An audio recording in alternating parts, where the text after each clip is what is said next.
Welcome to A9 TV. ముందుగా headlines చూద్దాం. కుప్పంలో సీఎం చంద్రబాబు రెండో రోజు పర్యటన, వివిధ నిర్మాణాలకు శంకుస్థాపన, అనంతరం స్వర్ణ కుప్పం సభకు హాజరు. కుప్పం వచ్చే ప్రజల ఆయుష్ పెరిగేలా చర్యలు తీసుకుంటామన్న చంద్రబాబు. 2047 నాటికి కుప్పంను దేశంలోనే ఆదర్శ నియోజకవర్గం చేస్తానని వెల్లడి. కిషన్ రెడ్డి, రాజాసింగ్ ఆగ్రహం. బీజేపీ కార్యాలయంపై దాడిని ఖండించిన కిషన్ రెడ్డి, రాజాసింగ్ బీజేపీ తలచుకుంటే కాంగ్రెస్ కార్యకర్తలు రోడ్డు మీద తిరగలేరని హెచ్చరిక. పోలీసులను వెంట తీసుకొచ్చి మరీ రాళ్లు విసిరారని ఆగ్రహం. రేవంత్ రెడ్డి చేసే అబద్ధపు ప్రచారాలు నిలబడు అన్న జగదీష్ రెడ్డి. కేటీఆర్ తెలంగాణ కోసమే పనిచేశారన్న జగదీష్ రెడ్డి. ఎంత దుష్ప్రచారం చేసినా ప్రజలు విశ్వసించారని వ్యాఖ్య. కేటీఆర్ తెలంగాణ, హైదరాబాద్ కోసమే పనిచేశారన్న జగదీష్ రెడ్డి. కిమ్స్ ఆసుపత్రిలో శ్రీతేజ్ ను పరామర్శించిన అల్లు అర్జున్. కిమ్స్ ఆసుపత్రిలో చికిత్స పొందుతున్న శ్రీతేజ్. ఆసుపత్రి వద్ద భారీ భద్రతను ఏర్పాటు చేసిన పోలీసులు.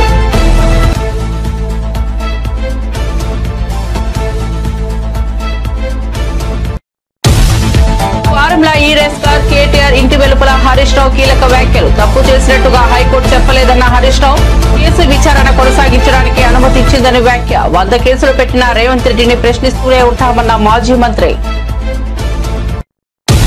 ఇక వార్త వివరాల్లోకి వెళ్తే, సొంత నియోజకవర్గం కుప్పంలో సీఎం చంద్రబాబు పర్యటన రెండో రోజు కూడా కొనసాగింది.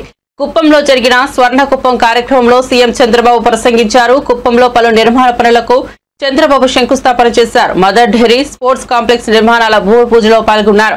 కడా ఇంటిగ్రేటెడ్ కమాండ్ కంట్రోల్ సెంటర్ నిర్మాణానికి కూడా శంకుస్థాపన చేశారు. వివిధ కంపెనీల ప్రతినిధులతోనూ సీఎం చంద్రబాబు సమావేశమయ్యారు. అనంతరం ఏర్పాటు చేసిన స్వర్ణ కుప్పం సభలో చంద్రబాబు ప్రసంగిస్తూ రానున్న 23 ఏళ్లలో కుప్పం భారతదేశంలోనే ఒక ఆదర్శ నియోజకవర్గంలా ఉండాలని అన్నారు. ఎవరన్నా చదువుకోవాలంటే బెంగళూరుకు వెళ్లడం కాదు, కుప్పానికి రావాలి. అలాంటి విద్యా సంస్థలను ఇక్కడికి తీసుకొస్తామని వివరించారు. ఎప్పటికప్పుడు ఇంప్రూవ్మెంట్ అనేది ఉండాలి. కుప్పం నియోజకవర్గం ఎప్పుడు కూడా తెలుగుదేశం పార్టీనే గెలిపించారు. ఇప్పటి వరకు జరిగిన అన్ని అసెంబ్లీ ఎన్నికల్లో తెలుగుదేశం పార్టీనే గెలిపించారు. వేరే సింబల్ తెలియని నియోజకవర్గం ఇది. అదే సమయంలో ఒక మారుమూల ప్రాంతం. దీన్ని ఏ విధంగా అన్ని ప్రాంతాలతో సమానంగా, అవసరమైతే మిన్నగా ఏ విధంగా అభివృద్ధి చేయాలో దానికి ప్రణాళిక తయారు చేశాం. ఈరోజు ఇక్కడ మీకు ప్రజెంటేషన్ చేసింది కానీ, ఇక్కడ చూపించింది కానీ మీరు గుర్తుపెట్టుకోవాల్సింది, ఇది జననాయకుడు అనే పేరుతో ఒక ప్రత్యేకమైన కార్యక్రమానికి శ్రీకారం చుట్టాం. ఎవరైనా సరే ఇక్కడికి వచ్చి నేరుగా చెప్పుకున్నా, వాట్సాప్ గ్రూపుల్లో నేరుగా సెల్ ఫోన్లో మెసేజ్ ఇచ్చినా,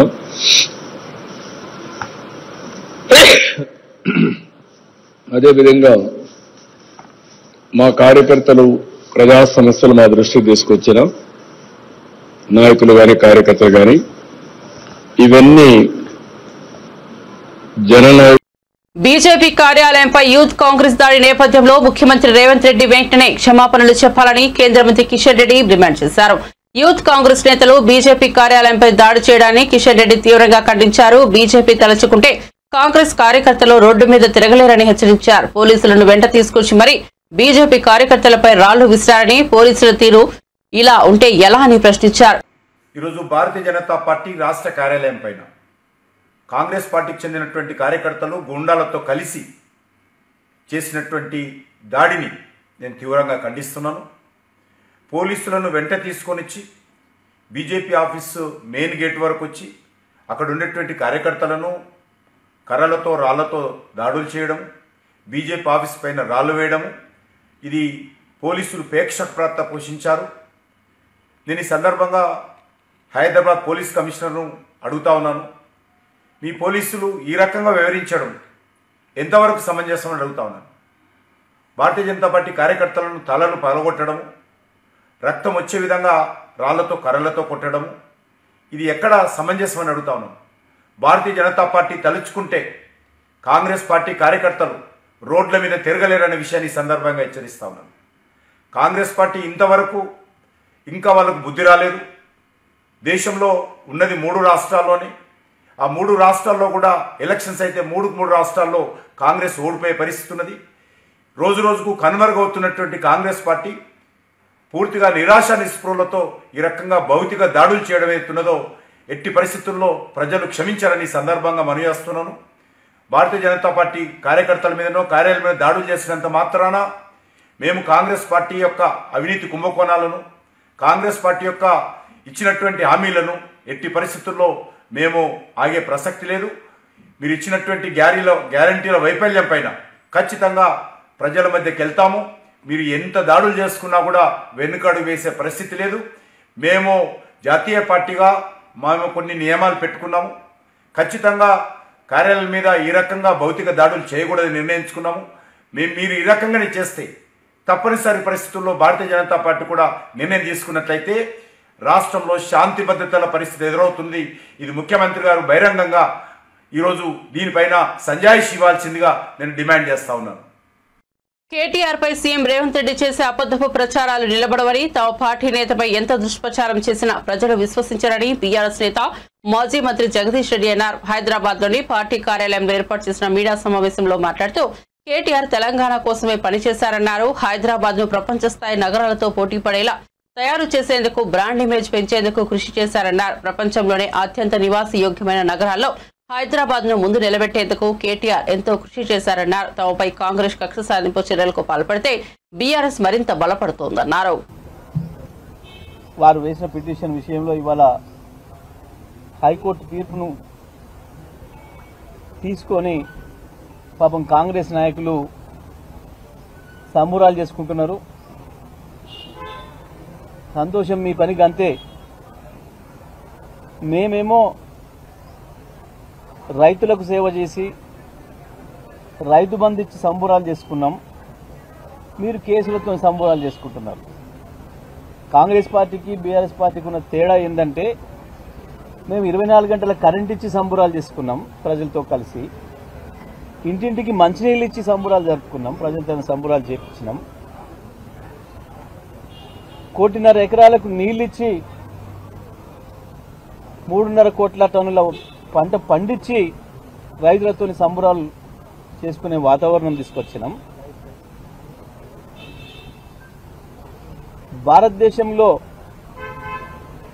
వ్యవసాయ రంగంతో పాటు అనేక రంగాల్ని నెంబర్ 1గా చేసి ఈ రాష్ట్రం తలెత్తుకొని నిలబడే విధంగా, నేను తెలంగాణ పౌరుని చెప్పి గర్వపడే విధంగా కేసీఆర్ గారి నాయకత్వంలో ఈ రాష్ట్రాన్ని తయారు చేసి ప్రతి తెలంగాణ బిడ్డ సంబురాలు జరుపుకునే వాతావరణాన్ని మేము సృష్టించినాం. కానీ పాపం రేవంత్ రెడ్డి ఆయన అనుచరులు మా నాయకుల మీద ఎవరైతే ఈ ప్రభుత్వ దుర్మార్గాలకు వ్యతిరేకంగా పోరాటం చేస్తున్నారో, ప్రజలకు అండగా నిలబడుతున్నారో, మీ చేత దారుణంగా దోపిడీకి మోసానికి గురైతున్న ప్రజలకు అండగా రక్షణగా నిలబడుతున్నారో వాళ్ళపైన కేసులు పెట్టి పాపం సంబురాలు చేసుకొని క్షణికానందం, శునకానందం, రాక్షసానందం పొందుతున్నారు. మీ ఆనందాలు కొన్ని క్షణాలే ఉంటాయి. తప్పకుండా న్యాయమే గెలుస్తుంది, అందులో సందేహం లేదు. మాకు ఇంకా చాలా అవకాశాలు ఉన్నాయి. ఒకవైపు లీగల్గా చట్టపరంగా ఉన్న అవకాశాలని వినియోగించుకుంటూనే మరొక వైపు ప్రజాక్షేత్రంలో మిమ్మల్ని ఎండగడతాం, మిమ్మల్ని దోషులుగా నిలబెడతాం, ప్రజల చేతనే మీకు శిక్ష వేపిస్తాం, అందులో సందేహమేం లేదు. మేము మళ్ళీ చెప్తున్నాం, రాసి పెట్టుకోండి, ఈ ఫార్ములా కేసులో తప్పకుండా రేవంత్ రెడ్డి శిక్షకు గురవుతాడు. తెలంగాణ బీజేపీ కార్యాలయంపై కాంగ్రెస్ గూండాల దాడిని తీవ్రంగా ఖండిస్తున్నట్లు ఎమ్మెల్యే రాజాసింగ్ ప్రకటించారు. ప్రస్తుతం కేరళ అయ్యప్ప స్వామి దర్శనానికి వెళ్లిన రాజాసింగ్ వార్తల్లో బీజేపీ కార్యాలయంపై దాడి వార్తలను చూసి ట్విట్టర్ వేదికగా ఓ వీడియో విడుదల చేశారు. అందులో ఎమ్మెల్యే రాజాసింగ్ మాట్లాడుతూ ఇటువంటి హింసాత్మక చర్యలు ప్రజాస్వామ్య సమాజంలో ఆమోదయోగ్యం కాదని, కాంగ్రెస్ నాయకత్వం యొక్క నిరాశను ఎత్తి చూపుతున్నాయని అన్నారు. ఈ సిగ్గుమాలిన ఘటనపై సీఎం రేవంత్ రెడ్డి బేషరతుగా క్షమాపణలు చెప్పాలని డిమాండ్ చేశారు. मैं मुख्यमंत्री रेवंत रेड्डी से पूछना चाहता हूं, क्या यही है तुम्हारी कांग्रेस? क्या यही है? क्या यही सिखाया जाता है कांग्रेस के कार्यकर्ताओं को कि एक पार्टी कार्यालय पर जाकर हमला करे, पार्टी कार्यकर्ता के लोगों को मारे, अधिकारियों पर हमला करे? क्या यही है कांग्रेस में? पूछना चाहता हूं। आज तेलंगाना का law and order totally disturb ध्वंस हो चुका है। होम मिनिस्ट्री भी रेवंत रेड्डी तुम्हारे पास है ना, तो क्या कर रहे हैं लॉ एंड ऑर्डर को? मैं पूछना चाहता हूं रेवंत रेड्डी को।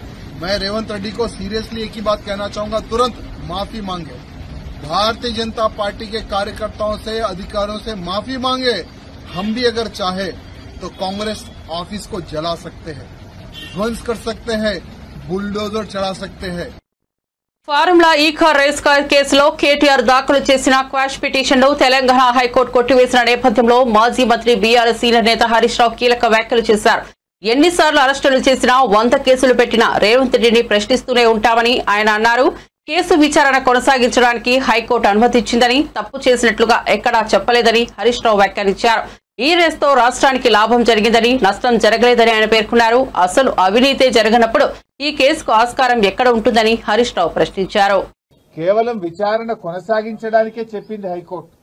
ఇది అక్రమ కేసు, దీని విచారణ నిలుపుదల చేయాలని చెప్పి బీఆర్ఎస్ పార్టీ తరఫున మేము కోర్టుకు వెళ్లాం. కోర్టేమి కేసును నిర్ధారించలేదు, ఇది తప్పు జరిగిందని చెప్పింది గాని శిక్ష వేసింది కాదు. కేవలం విచారణ కొనసాగించడానికి మాత్రమే ఈ రోజు కోర్టు అనుమతి ఇచ్చింది. విచారణకు సహకరిస్తాం.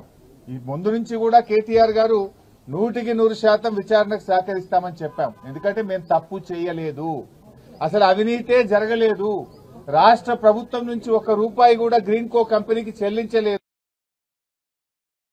అక్కడ ఇది ఎప్పుడు జరిగింది? రేవంత్ రెడ్డి గారు ప్రమాణ స్వీకారం చేసిన 3వ రోజే ఆ కంపెనీ ప్రతినిధి పాటు నువ్వు ఎందుకు కేసు పెట్టలే, ఏడాది తర్వాత ఎందుకు పెడుతున్నావు?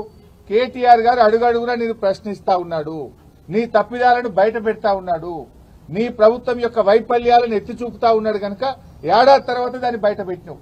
నిన్ను ఆ కంపెనీ ప్రతినిధి కలిసిన విషయాన్ని నువ్వు ఎందుకు బయట పెట్టలే, మీడియాకి ఎందుకు చెప్పలే? అది మేం బయట పెట్టినాం. దీన్ని అంతా బట్టి చూస్తా ఉంటే దృష్టి మరల్చడానికి ప్రభుత్వం చేస్తా ఉంది.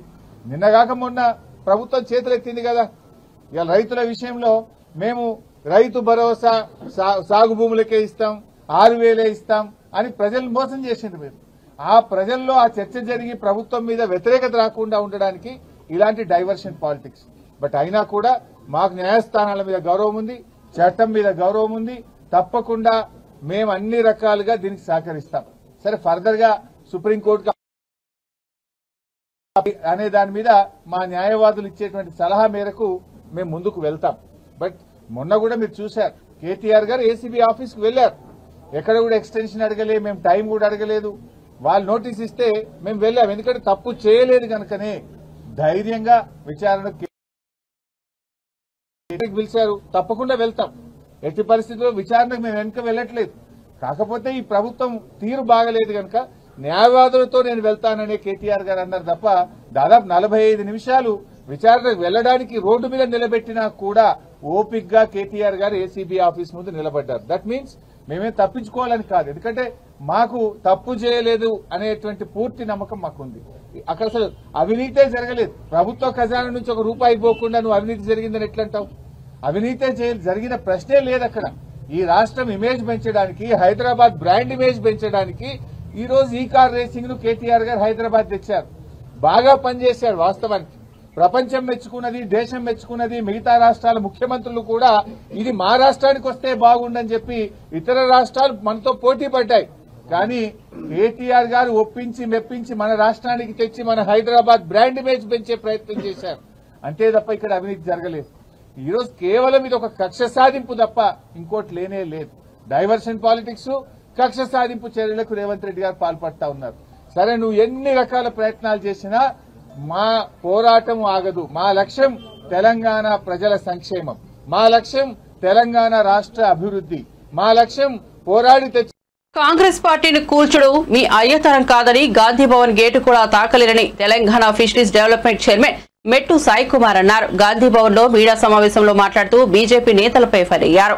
ఆయన మాట్లాడుతూ మహిళలను గౌరవించని బీజేపీ నేతలకు భరతమాత పేరు కూడా పలికే హక్కు లేదన్నారు.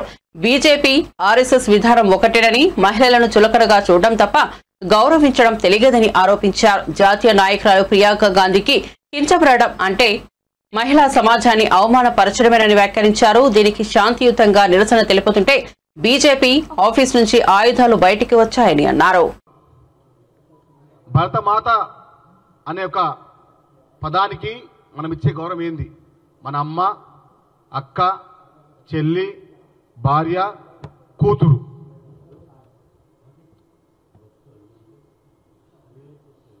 అర్థం చేసుకోవచ్చు. భరతమాత అంటే అక్క, అమ్మ, చెల్లి, బిడ్డే. అంటే మహిళలను కూడా గౌరవించని వీళ్ళు భరతమాత అనే పదాన్ని కూడా పలకడికి అర్హులు కానే కాదు. ఎన్నిసార్లు చూసినా కూడా ఆర్ఎస్ఎస్ విధానం, బీజేపీ విధానం ఒక్కటే.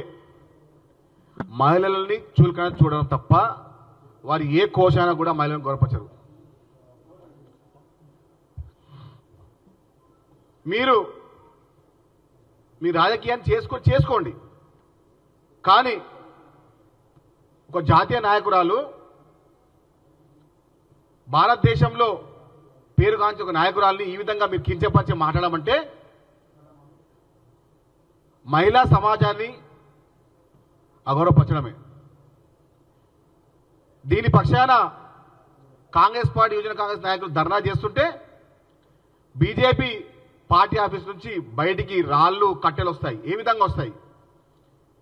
ఒక పార్టీ ఆఫీసులో ఏముంటాయి? రాళ్ళు ఉంటాయా? కట్టెలుంటాయా?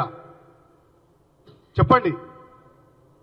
ప్రజాస్వామ్యయుతంగా, ప్రజాస్వామ్యబద్ధంగా ధర్నా చేసే హక్కు అందరికీ ఉంటుంది. కానీ మీరు రౌడీజం చేస్తే,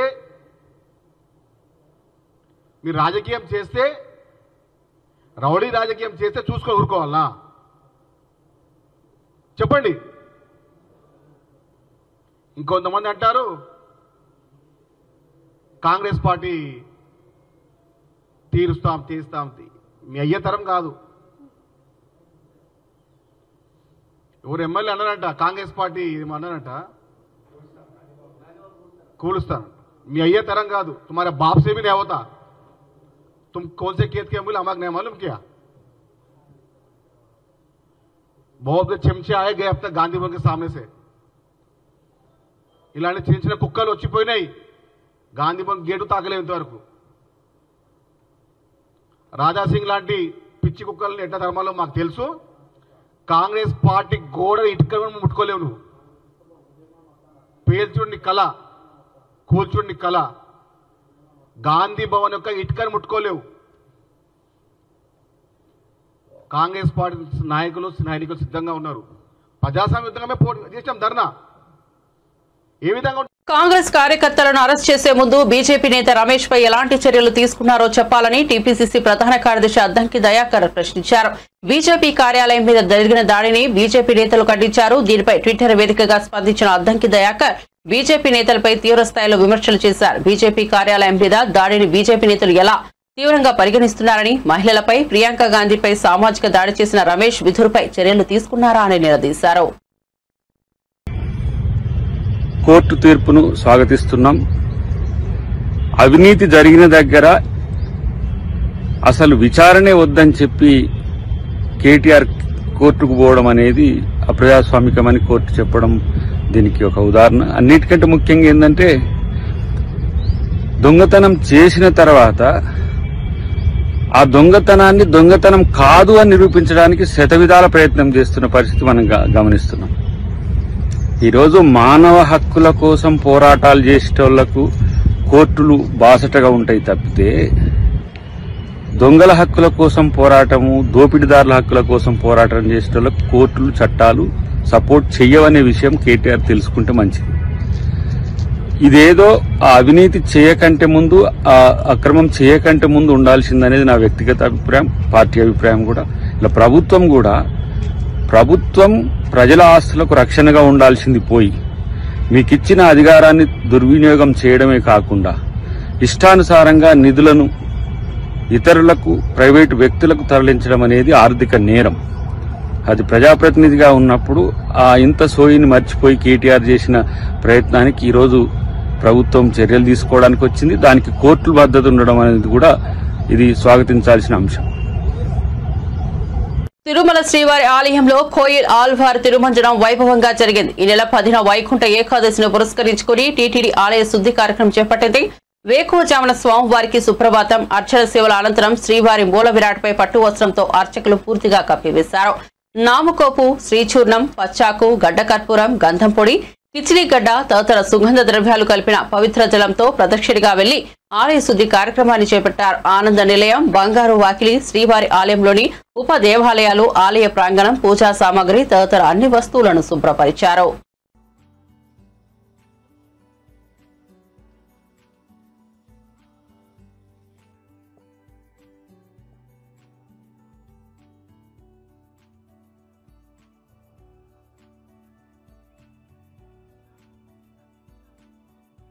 ఉదయం 6:45 ఆలయ శుద్ధి కార్యక్రమం మొదలుపెట్టాం.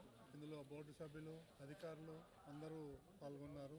ఇది గత కొన్నేళ్లుగా వస్తున్నటువంటి ఆనవాయితీ. ఆ సందర్భంగా వాళ్ళందరూ కూడా పార్టిసిపేట్ చేశారు. వాళ్ళందరికీ కూడా ధన్యవాదాలు. ఓం నమో వెంకటేశాయ. వైకుంఠ ఏకాదశి సందర్భంగా ప్రతి సంవత్సరం నిర్వహించేటట్లు ఈసారి కూడా స్నపన తిరుమంజనం నిర్వహించడం జరిగింది. స్నపన తిరుమంజనం అంటే మరి ఆలయ శుద్ధి కార్యక్రమం. సంవత్సరంలో 4 సార్లు ఈ కార్యక్రమం చేస్తాము. ఈ కార్యక్రమంలో ఆలయం ప్రాంగణం అంతా గోడలు, పైకప్పు, ఆలయంలో ఉన్న దేవతామూర్తులు, పూజా సామాగ్రి అంతా కూడా నీళ్లతో శుద్ధి చేసి దాని తర్వాత పరిమళ ద్రవ్యాలతో ప్రోక్షణ చేయడం జరుగుతుంది. ఈ కార్యక్రమం అయిన తర్వాత మూలమూర్తికి ప్రత్యేక పూజలు ఆగమోక్తంగా నిర్వహించడం జరుగుతుంది. ఈ కార్యక్రమం ప్రతి సంవత్సరం కూడా వైకుంఠ ఏకాదశి సందర్భంగా ఒకసారి చేయడం జరుగుతుంది. సంధ్యా థియేటర్ తొక్కిస్లాట్ లో తీవ్రంగా గాయపడి సికింద్రాబాద్ కిమ్స్ ఆసుపత్రిలో చికిత్స పొందుతున్న శ్రీతేజ్ ను సినీ నటుడు అల్లు అర్జున్ పరామర్శించారు. కాసేపటి క్రితం ఆయన కిమ్స్ ఆసుపత్రికి వెళ్లారు. అల్లు అర్జున్ రాకముందే అక్కడకు సినీ నిర్మాత దిల్ రాజు చేరుకున్నారు. అల్లు అర్జున్ రాక నేపథ్యంలో ఆసుపత్రి వద్ద పోలీసులు భారీ బందోబస్తును ఏర్పాటు చేశారు. పెద్ద ఎత్తున అభిమానులు వచ్చే అవకాశం ఉండటంతో పోలీసులు ముందు జాగ్రత్త చర్యలు తీసుకున్నారు. సంధ్యా థియేటర్ వద్ద తొక్కిస్లాట్ లో శ్రీతేజ్ తల్లి రేవతి మృతి చెందిన సంగతి తెలిసిందే. బాధిత కుటుంబానికి పలువురు సినీ ప్రముఖులు ఆర్థిక సాయం అందించారు. అల్లు అర్జున్ కూడా తన వంతు సాయం అందించారు.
ప్రముఖ సినీ నిర్మాత దిల్ రాజు చిన్ననాటి జ్ఞాపకాలను నెమరు వేసుకుంటూ సినిమాలపై తనకు ఇష్టం ఎలా ఏర్పడిందో వివరించారు. సంక్రాంతికి వస్తున్న మూవీ ట్రైలర్ ఈవెంట్ ను సోమవారం నిజామాబాద్ కలెక్టరేట్ గ్రౌండ్ లో వేడుకగా నిర్వహించారు. ట్రైలర్ ను super star Mahesh Babu launch చేశారు. ఈ వేదికపై హీరో వెంకటేష్ డాన్స్ తో సందడి చేసి అభిమానులను ఉత్తేజపరిచారు. ఈ సందర్భంగా దిల్ రాజు మాట్లాడుతూ నిజామాబాద్ లో తన చిన్ననాటి జ్ఞాపకాలను నెమరు వేసుకున్నారు. ఇక్కడ పిక్చర్ ప్యాలెస్ లో, విజయ్ థియేటర్ లో, లలితామహల్లో, రాజారాజేంద్ర థియేటర్ లో, నటరాజ్ థియేటర్లో రూపాయి చారణ టికెట్లో సైకిల్ మీద వెళ్ళి నేను శిరీష్ సినిమాలు చూసేవాళ్ళం 1980s.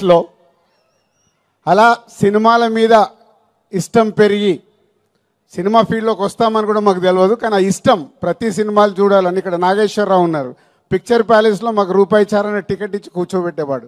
తర్వాత లలితామహల్ థియేటర్లో రూపాయిన్నర టికెట్ వెనకాల లైన్ ఉండేది. అప్పుడు మా దగ్గర 5 రూపాయలు తీసుకొని వస్తే సినిమా చూసిపోవాలి ఇద్దరం. మధ్య ఇంటర్వెల్లో 50 పైసలు పెట్టి పాప్కార్న్ కొనుక్కోవాలి 5 రూపీస్లో. అలా సినిమాలు చూస్తూ ఎదుగుతూ ఈరోజు అదే నిజామాబాద్లో మా 58వ సినిమా ఈవెంట్ చేయడం అనేది చాలా గర్వంగా ఉంది. దానికి చాలామంది దర్శకులు, చాలామంది హీరోలు, సో హోల్ ఎంతో సపోర్ట్ చేస్తే మేము ఈరోజు ఈ పొజిషన్లో ఉన్నాము. సో ఈరోజు ఈ సంక్రాంతికి వస్తున్నాం. ముందు దర్శకుడు అనిల్ రావిపూడి గురించే మాట్లాడాలి. అనిల్ రావిపూడి ఒకసారి మా సినిమాకి వంశీ పైడిపల్లి దగ్గర రైటర్గా వచ్చి వెళ్ళాడు ఒక సినిమాకి. తర్వాత పటాసన్ సినిమా తీసినప్పుడు ఆ సినిమా డబుల్ పాజిటివ్ నాకు చూపించడానికి ఎన్టీఆర్ ఆర్ట్స్ హరి సినిమా చూపించాడు. సినిమా నచ్చి ఆ సినిమా మొత్తం ఆంధ్రప్రదేశ్ తెలంగాణ రైట్స్ తీసుకున్నాం. అప్పుడు మా పరిచయం ఏర్పడింది. ఆ పరిచయం కాస్త ఇప్పుడు 8 సినిమాల్లో 6 సినిమాలు ఈ బ్యానర్లోనే చేసి ఈ బ్యానర్కి ఈరోజు ఒక పిల్లర్ డైరెక్టర్ లాగా నిలబడ్డాడు. అంటే ఒక ఎమోషనల్గా ఒక సినిమాకి మేము ఎలా ఆలోచిస్తామనేది ఆలోచిస్తూ అనిల్ మాతో ఒక జర్నీ పెడుతూ ఒక మామూలు కుటుంబంలో నుంచి, వాళ్ళ ఫాదర్ ఇక్కడ ఉన్నారు, రండి సార్, వీళ్ళ నాన్న ఆర్టీసీ డ్రైవర్. అంటే ఇవన్నీ నా గురించి కానీ, ఇందాక శిరీష్ గురించి కానీ, అనిల్ గురించి కానీ ఎందుకు చెప్తున్నామంటే ఒక మామూలు స్థాయి నుంచి మేము ఈరోజు ఈ స్థాయికి వచ్చాం సినిమా వల్ల. బులెటిన్ ముగించే ముందు హెడ్లైన్స్ మరోసారి చూద్దాం.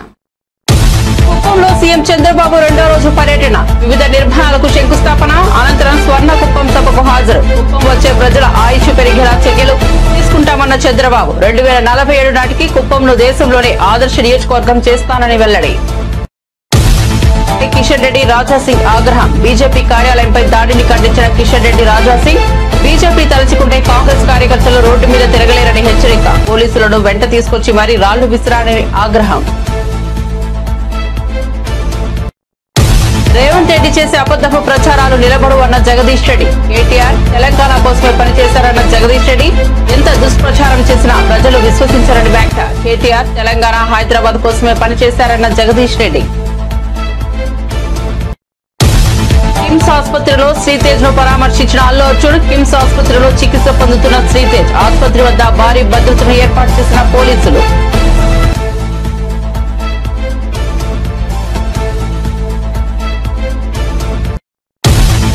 ఫార్ములా ఈ రేస్ కార్ కేటీఆర్ ఇంటి వెలుపల హరీష్ రావు కీలక వ్యాఖ్యలు. తప్పు చేసినట్టుగా హైకోర్టు చెప్పలేదన్న హరీష్ రావు. కేసు విచారణ కొనసాగించడానికి అనుమతి ఇచ్చిందని వ్యాఖ్య. 100 కేసులు పెట్టిన రేవంత్ రెడ్డిని ప్రశ్నిస్తూనే ఉంటామన్న మాజీ మంత్రి. మరిన్ని అప్డేట్స్ కోసం చూస్తూనే ఉండండి A9 TV.